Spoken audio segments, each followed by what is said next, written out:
All right, we're on day 2 of sequences and series.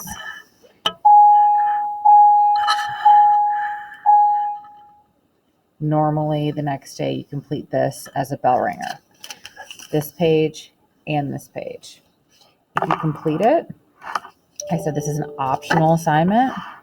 If you complete it, if you're in virtual right now, I will give you credit for it. It is not required though. So if you need to boost your grade a little bit, I would do it and hand it in. If not, no need. All right. These we'll come back to in another day. We're now in this section. Okay, so we're continuing with arithmetic and geometric series. So before, we learned about recursive formulas. We said you take your previous term and you add 4. You start with your first term. And then you have to start with the second term to find all the other terms. Well, this one asks to find the 10th term of an arithmetic sequence, given the recursive formula. So I want to find T sub n. I want to find the 10th term. That means I need to take my n minus 1 term, my 9th term, and I need to add 4. Well, what was my 9th term? I don't know. I'd have to figure out what my 8th term was, all the way back, and figure out what the second term is.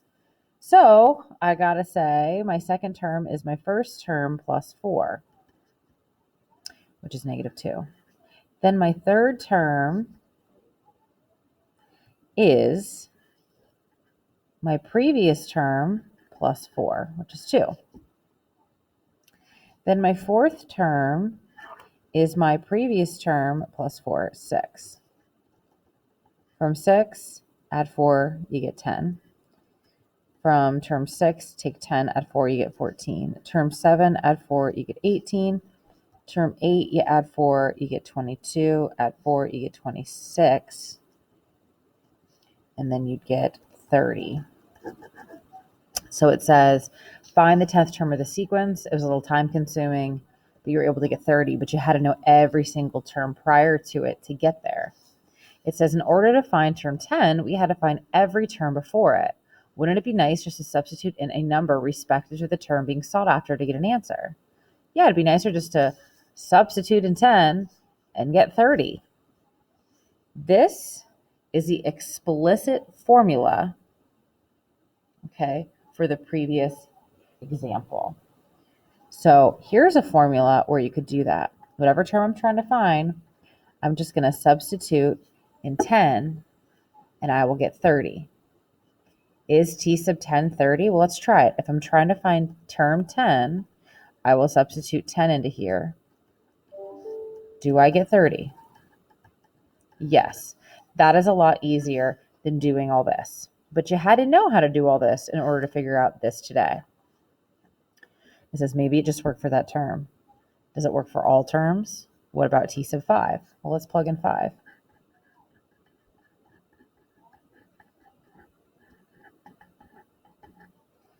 So when I go to term 5, I get 10. When I use the formula, I get 10. It worked. The explicit formula is easier to use, but how can we derive the formula? When you simplify the recursive formula, you're missing the pattern. If we expand the pattern again, let's see what happens. Term 1 is 6. Term 2 is negative 6 plus 4. Term 3 would be that negative 6 plus 4 plus another 4. Term 4 would be that negative 6 plus 4 plus 4 plus another 4. Term 5 would be that negative 6 plus 4 plus 4 plus 4 plus another 4. Notice term 2 had 1 4, term 3 had 2 4s, term 4 had 3 4s, term 5 had 4 4s. So whatever term I'm trying to find, it's always that first term plus 4. How many? If this is n, there's always one less. So it's always your first term plus your common difference. How many times? N minus 1 times. So whatever term you're trying to find, you can leave it like this or clean it up.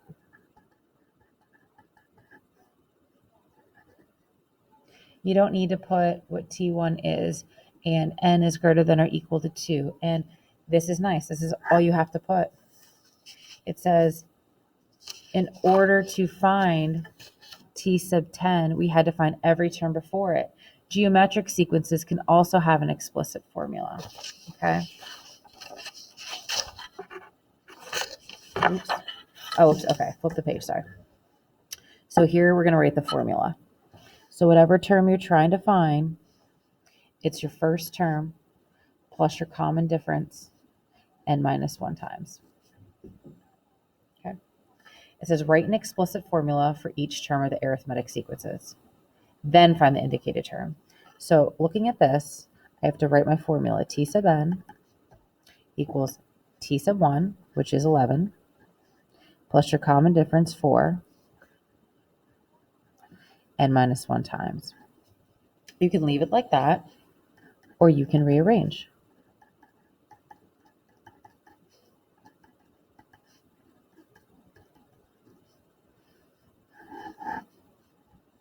Okay, it says find T sub 12.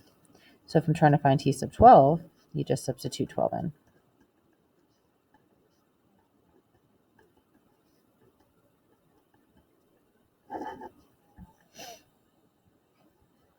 Here, it says find T sub 12, but remember, they also asked you to write an explicit formula. So you're going to write this formula, but then replace with your term 1 and your common difference. Your term 1 is 14. Your common difference is subtracting 5. You can leave it like this, or you can clean it up a bit and say your formula is negative 5n plus 19.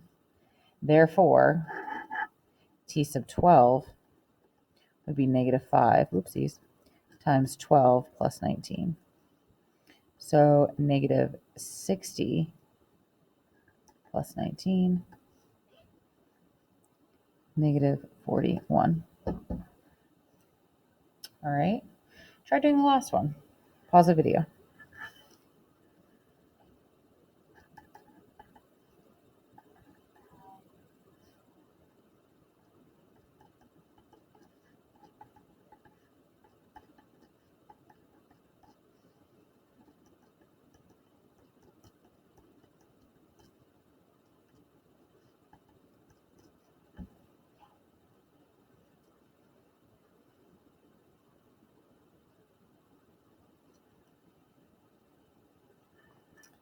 Okay, that's it. So here's what you would get, and here's your formula. All right, it says find the 10th term of the geometric sequence given the recursive formula. So if I want to find the 10th term, I need to know the 9th term and times it by 4. So we see that we have to go back to the beginning, and we know the first term is 3. Therefore, the second term is 4 times 3, which is 12. The third term is 4 times 12, which is 48. The fourth term is 4 times 48,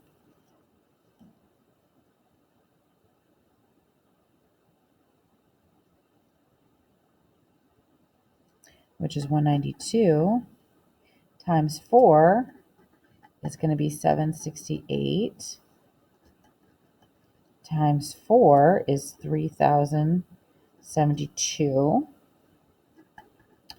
times 4 is 12,288, times 4,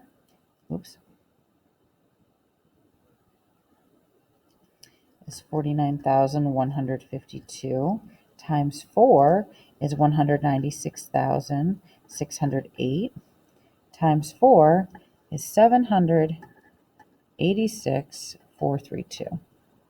Okay, that's big. So we notice that we have to multiply by 4 every time. It's in order to find T sub 10, we had to find every term before it.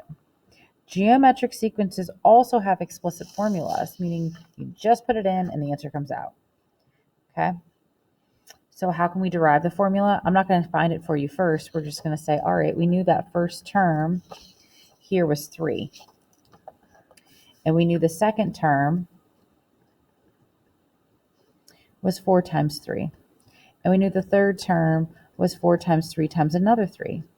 And we knew the fourth term was 4 times 3 times 3, but then we have another 3. And then the fifth term would be the same thing with 4 3s. And then the sixth term would have 5 3s.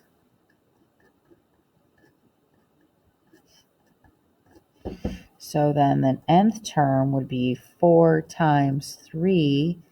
It's always 1 less than what we're finding. Because here, to find the 6, it was to the 5th power.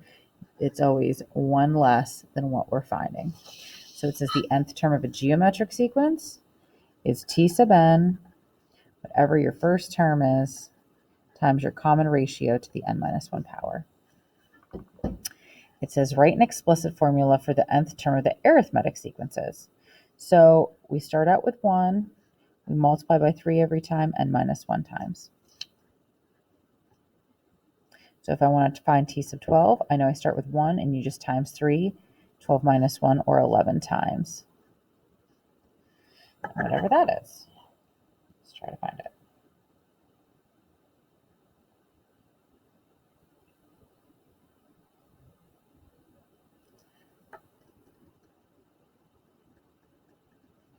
All right, the next one, same thing. T sub n equals 1 times a third every time to the n minus 1 power. You need to find the ninth. What am I doing? All right, if you put 1/3 to the 8th,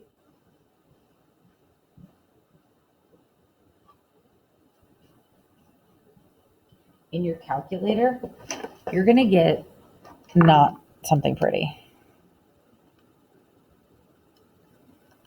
You're going to get this. So what you could do is just say 1 to the 8th and 3 to the 8th. So it's going to be 1 times 1 to the 8th, which is 1, 3 to the 8th, which is 6, 5, 6, 1. So that's your answer.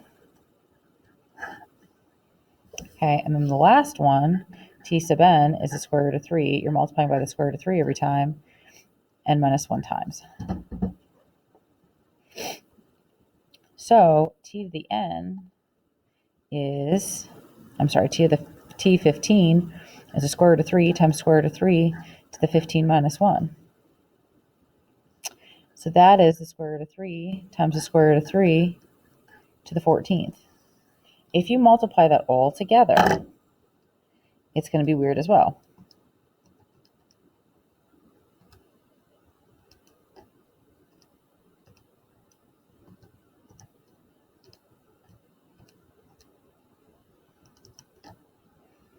Okay, you're going to have decimals.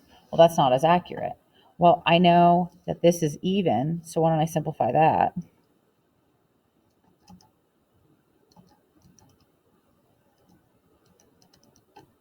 That's going to be 2187. So this is going to be square root of 3 times 2187, or 2187 root 3. Here, this one you could have just, when you multiply, you add your exponents. It could have been square root of 3, 1 plus n minus 1, and that could have been your formula too. Either way you want to do it. Okay. Here on the back is what I would probably do for a bell ringer the next day. So if you want to do this as well, I will give you points. If you choose not to, that is fine.